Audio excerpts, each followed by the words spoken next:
말씀을 제목은 갚으시리라라는 제목으로 우리 함께 은혜를 나누고자 합니다. 요새 그 LA 다저스 야구팀에서 뛰고 있는 이 유현진 선수 때문에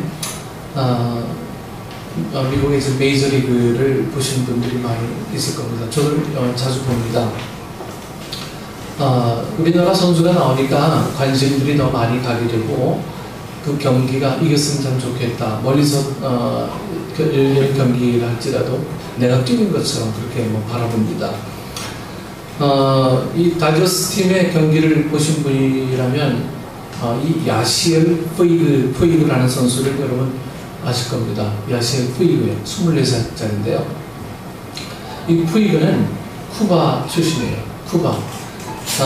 역대 쿠바 출신 선수 중에 최고 금액으로 이 다저스와 계약을 했고, 유현진 선수와 함께 다저스에서 2013년에 메이저리그에 데뷔했습니다. 데뷔 직후에 메이저리그에서 아주 뛰어난 활약을 하고 올해 올스타도 막 선정이 됐다고 하죠. 올스타도요. 이 작년에 다저스가 우승할 수 있었던, 자기 리그에서 우승할 수 있었던 원동력이 이 푸이그에 있었다, 이렇게 해석하는 분들도 있다고 합니다.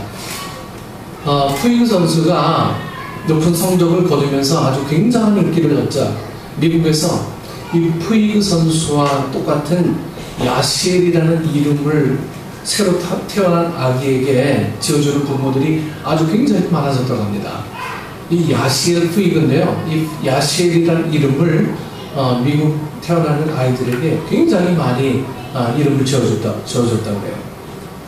2000년부터 2010년까지는 야시엘이라는 이름을 가진 사람은 미국 전체에서 50명이 채 안 됐대요.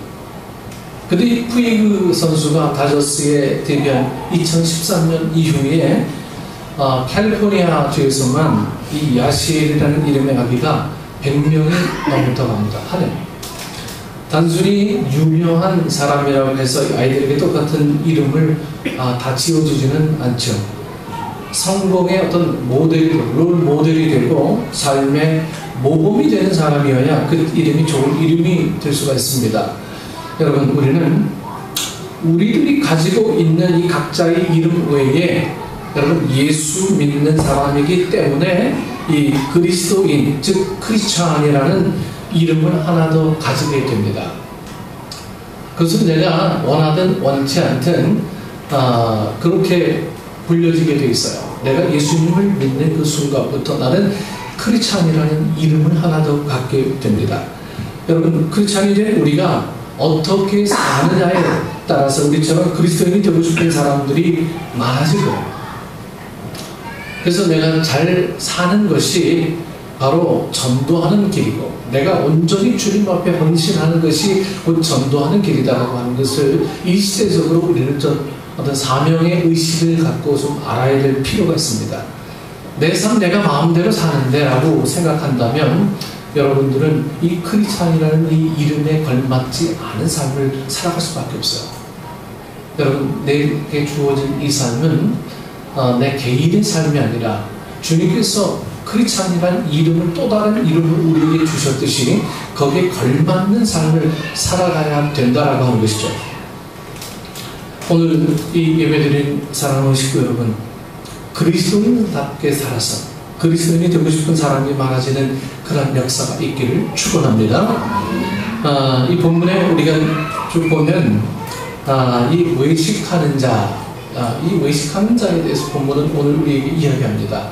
여러분, 외식하는 자, 제 고등학교 교회 다닐 때 제 교회에 이름이 여자아이인데요, 저 동기예요. 권외식이라는 여자아이가 있어요.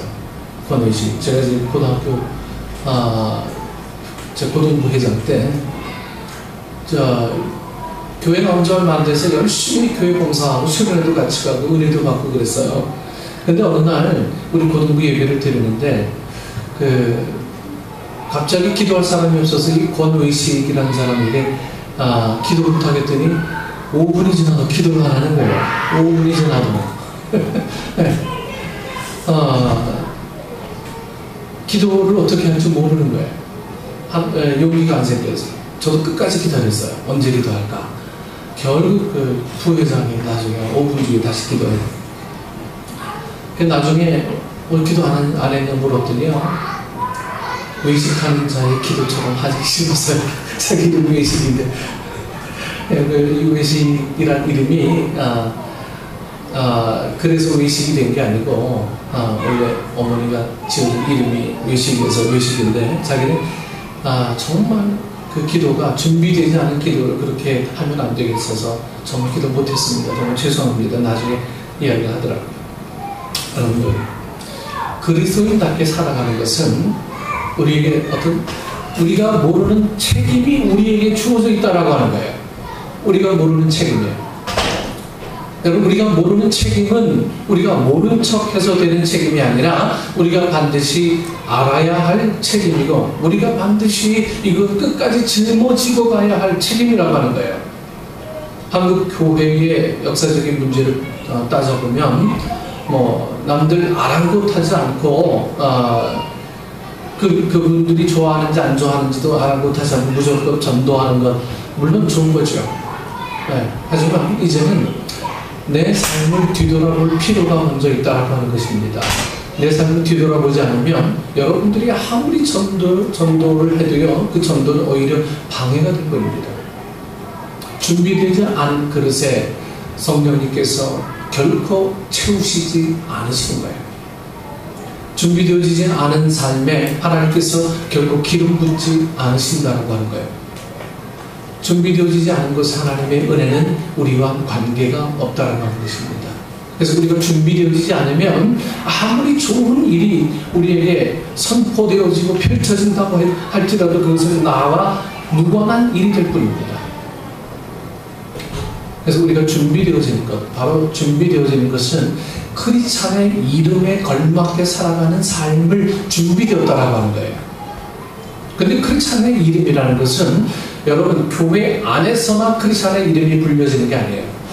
교회 밖에서 크리스찬의 이름이 불려지게 되고 우리가 그렇게 살아갈 때에 저 사람을 닮아가고 싶다라고 하는 그런 간절한 소망들이 나타나게 될 때 바로 크리스찬의 역할을 다하는 거죠. 여러분들이 갖고 있는 복음만, 말씀만 증거한다고 해서 그것이 크리스찬의 역할을 다하는 건 아닙니다.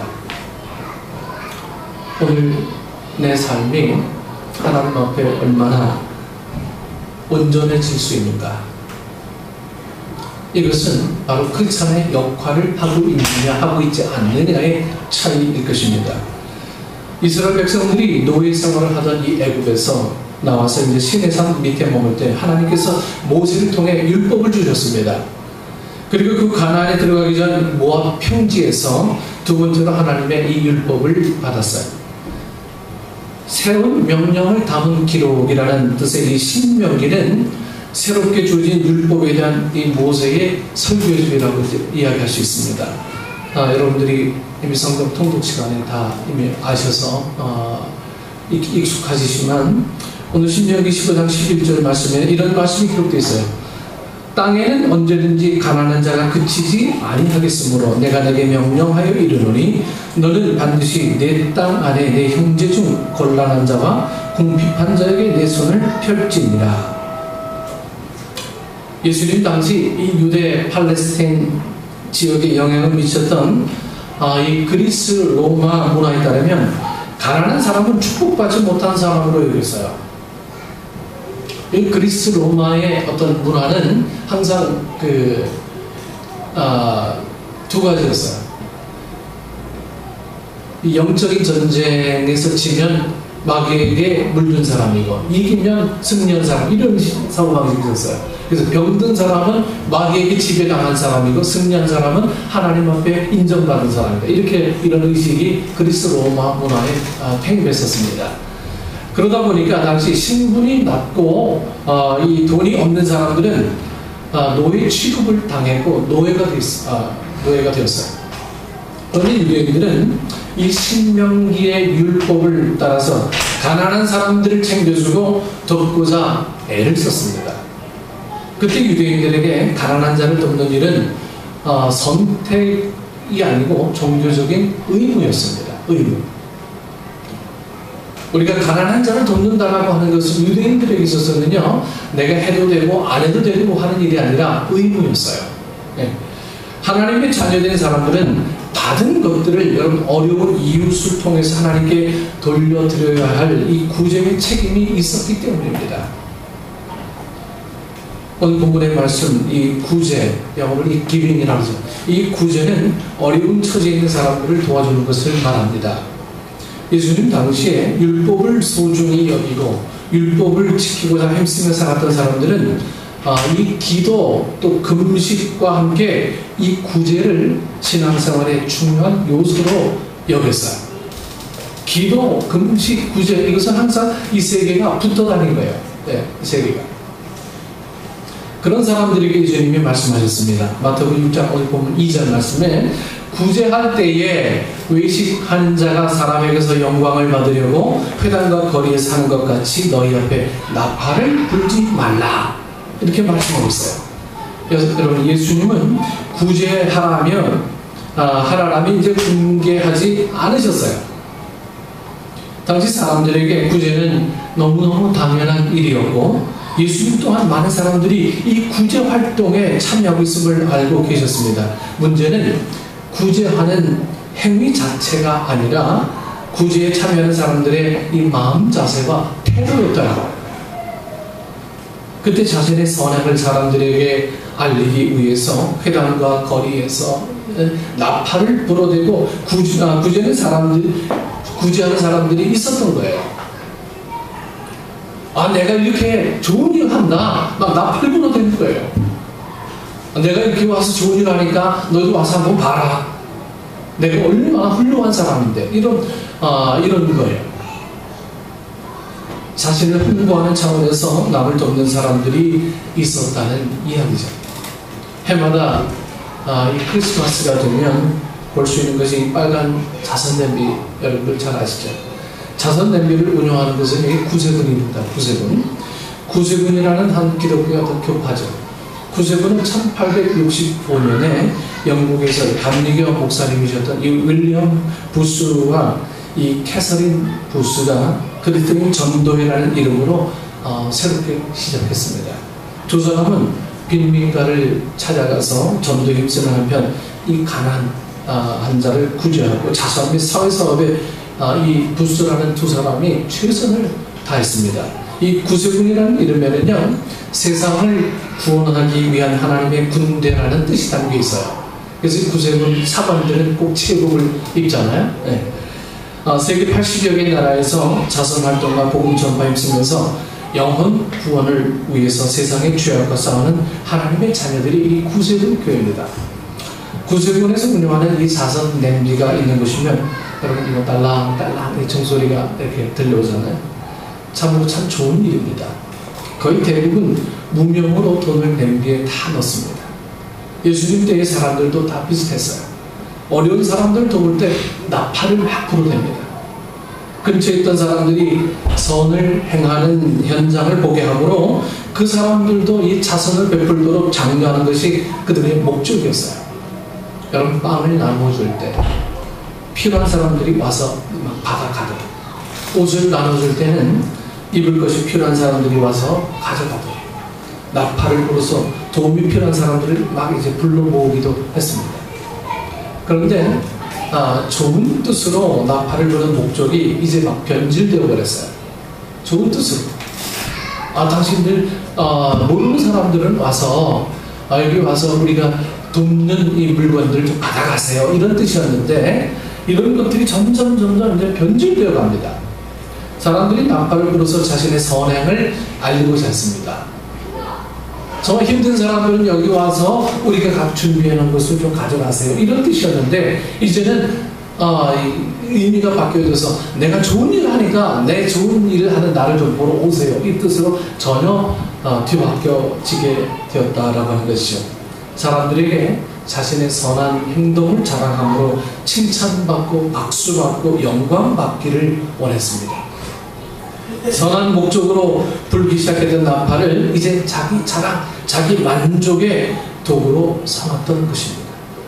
이처럼 사람에게 영광을 받으려고 회당과 거리에서 요란을 떠며 선행을 베푸는 사람들을 예수님은 뭐라고 부르셨냐면 외식하는 자 이렇게 부르셨어요.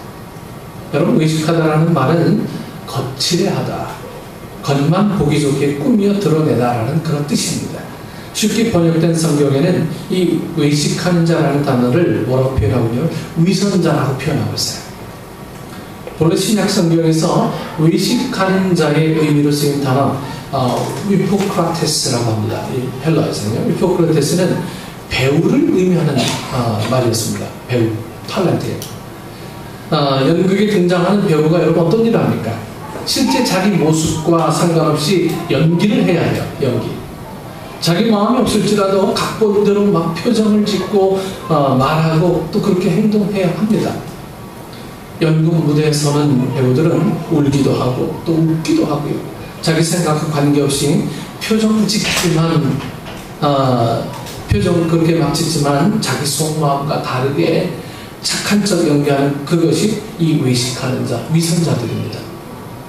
예수님은 그런 외식하는 자들을 향해 이렇게 말씀하십니다. 오늘 본문 1절 말씀에 사람에게 보이려고 그들 앞에서 너희 의의를 행하지 않도록 주의하라.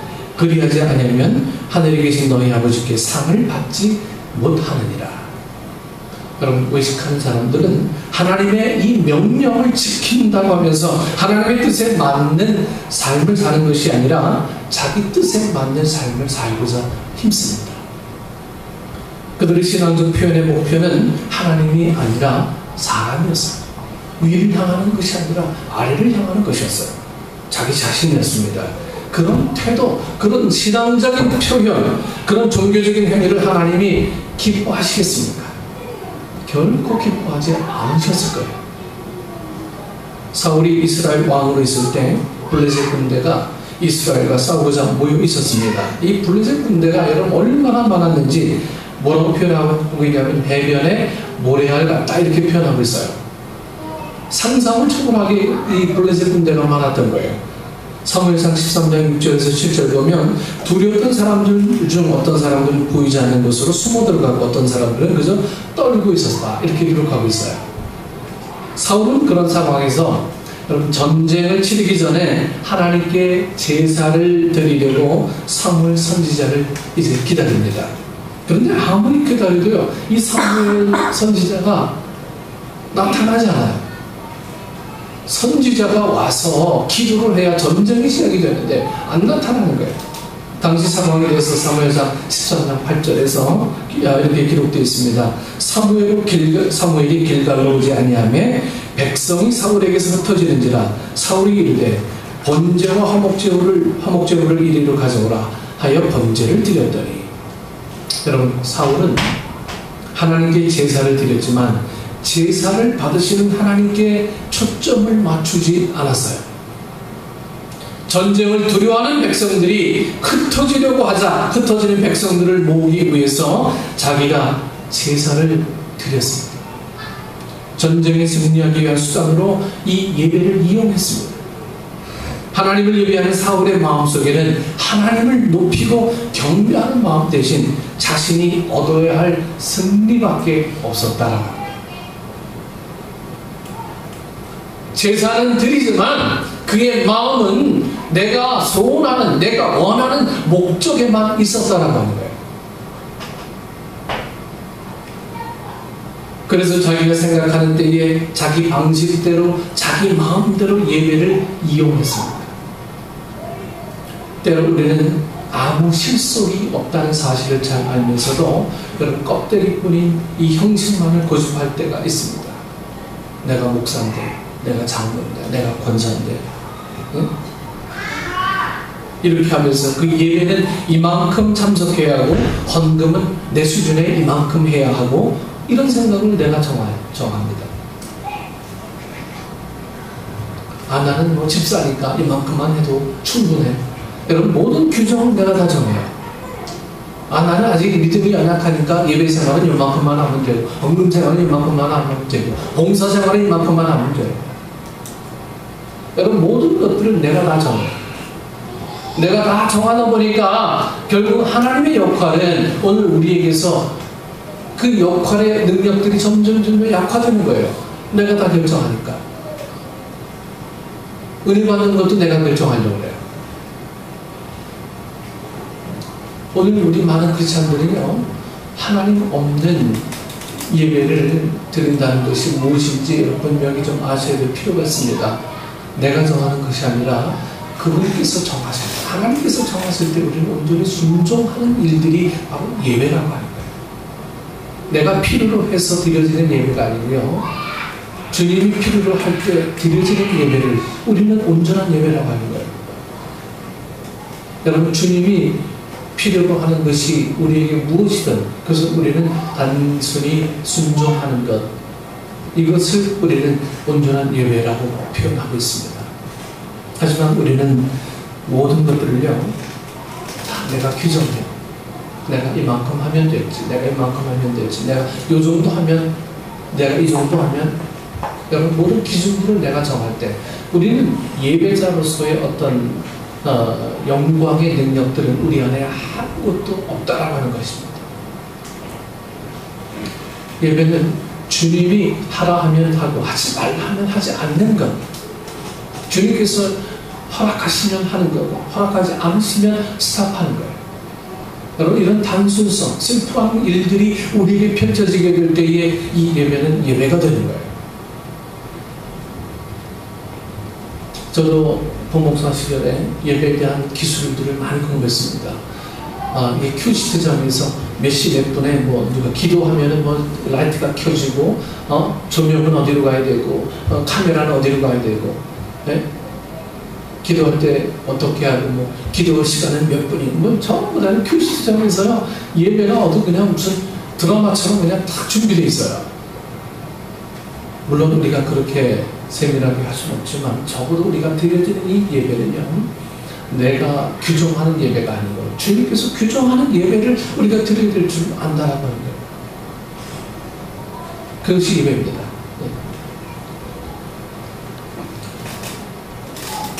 우리가 정하는 것, 물론 나쁘다고 정죄할 수는 없겠으나 여러분, 그것이 지나치다 보면 그 생각에 얽매여서 사람에게 보이려고 예배에 참석하고 헌금하게 됩니다. 사람을 의식하기 시작해요. 사람을. 주어진 직분과 직함 때문에 겉과 속이 다르게 행동하는 사람은 예수님의 말씀에 여러분 철저하게 귀를 기울여야 합니다. 주의하라, 내 아버지께 상을 받지 못하느니라. 물론 껍데기가 저는 필요치 않은 건 아닙니다. 형식이 필요치 않은 건 아니에요. 형식이라는 것이 아주 쓸데없는 것도 아닙니다. 여러분, 보통 식당과 일반 그냥 우리가 먹는 식당과 고급 식당의 차이가 뭔지 아세요? 음식도 물론 조금 차이는 있겠지만 뭐 큰 차이는 없어요. 저는 이 고급 식당에 초대받아 갈 기회가 뭐 여러 번 있었습니다. 그런데 거기 갔다 오면 배가 고파요. 다 먹어도 배가 고파. 왜냐하면 뭐 이 자리도 좀 불편할 뿐더러 편안하게 먹을 분위기도 아니기 때문에 그 마음 놓고 막 그렇게 막 그 뭐 육개장 퍼먹듯이 막 퍼먹을 수가 없는 거예요. 이렇게 눈치 보고 이렇게 분위기 타야 되고 막 이래요. 갔다 오면 배가 고파. 그 집에서 또 비빔밥 막 비벼서 또 먹고 막 이러잖아요. 근데 왜 비싼 식당은 그릇은 엄청나게 큰데 이 음식은 막 요만큼 나오는지, 또 밑에 또 뭐 접시 하나 받치고 하나면 되는데 거기다 또 접시 위에 또 접시를 놔서 거기다 또 요만큼 놓고요. 참 이게 좀 알 수 없는 일들이야. 이 보통 식당과 아주 고급 식당 차이 중에 대표적인 게 저는 그릇이라고 합니다. 그릇. 보통 식당은 뭐 그냥 일반적인 그릇, 여기서 담겨 나오는데, 여러분, 비싼 식당은요, 그릇이 바깥보다 몇 배나 비싸요. 그릇이. 이 담는 용기가 그 내용물보다 몇 배가 더 비싸요. 실수로 좀 깨뜨리기도 하면 큰일 날 것 같은 어떤 값비싼 접시에 담겨서 나옵니다. 여러분, 비행기 타면요, 일반석, 비즈니스석, 저는 비즈니스석을 안 타봤는데 1등석 이렇게 세 등급으로 나뉘잖아요. 10시간 이상씩 비행하다 보면 음식이 막 나와요. 일반석, 비즈니스 1등석에 나오는 음식이 여러분 좀 다르긴 해요. 하지만 뭐 엄청나게 차이 날 것 같습니까? 별로 그렇게 차이 날 것 같지 않아요. 물론 음식을 가져다 주는 사람들이 얼마나 지극정성껏 이렇게 대접하는지 그 차이죠. 그렇게 많이 다르지 않아요. 다른 점이 있다면 그 음식이 담겨져 있는 그릇의 차이입니다. 일반석에서 좀 먹으면요, 뭐 요만한 그 용기에다가 거기다가 뭐 그냥 뭐 닭고기나 돼지고기나 뭐 소고기나 넣어서 밥 넣어주고 이렇게 그냥 먹습니다. 하지만 뭐 비즈니스석이나 1등석에 보면은 뭐 고기를 넣어줘도 따로 접시에다, 밥을 넣어도 또 따로 접시에다, 국을 넣어도 따로 이렇게 접시에다, 네. 이렇게 구분해서 줍니다. 일반석은 플라스틱 용기에 나오고요. 비즈니스석 이상에는 일반 아주 좋은 접시에 나옵니다. 여러분 생각해 보세요. 일반석에 있는 손님과 비즈니스석에 있는 손님이 만약에 뭐 라면 요즘 주진 않지만 라면을 시켰을 때 라면에 차이가 있겠습니까? 차이가 없어요. 그릇이 다릅니다. 일반석에 만약에 라면 주진 않아요. 라면을 시킨다면 아마 라면 이렇게 찍 찢어가지고 물만 넣어서 줄 거예요. 근데 비즈니스석에는 그렇게 안 줘요. 이거 해서 라면을 끓여서 그 아주 좋은 그릇에다 이렇게 가져다 줍니다. 음식점에서 내놓는 음식이 여러분 음식을 평가하는 핵심 내용이라면 음식을 담는 그릇은 하나의 형식입니다. 그렇다면 음식점에서 중요한 것이 여러분 음식입니까? 그릇입니까? 물론 음식이죠. 그렇죠? 음식이 중요하잖아요. 하지만 음식이 중요하기 때문에 음식을 담는 그릇도 아주 중요한 거예요. 여러분 누구에게 음식을 드릴 때요, 그냥 아무 그릇에나 대충 이렇게 뭐 맛있게만 하면 되지 이렇게 드리지 마시고요, 좋은 그릇에다 이렇게 한번 드려보세요. 그게 얼마나 그 내용물이요 아마 10배 이상의 가치가 이렇게 느껴질 거예요. 네. 비싼 음식일수록 아무 그 그릇에나 이렇게 막 담지 않습니다. 내용이 중요할수록 형식을 잘 갖춰야 그 내용이 잘 보존된다는 거예요. 여러분 예배도 마찬가지입니다. 무슨 형식이 중요하냐고 하지만 형식에 담겨진 내용이 분명히 있어야 하는 거예요. 어쩌다 주의를 지키지 못하게 되면 여러분 바로 지옥이 갑니까? 어쩌다 11조를 뭐 한 달 건너뛰면 뭐 구원받지 못합니까? 분명한 것은요, 주일 성수와 11조가 구원을 보장하는 것은 아니라는 거예요. 하지만 하나님의 뜻이 담긴 주일 성수와 11조를 여러분 무시하기 시작하면 그 안에 담긴 하나님을 경외하는 마음과 헌신까지 다 잃어버리고 말 것입니다. 그릇을 버리려다가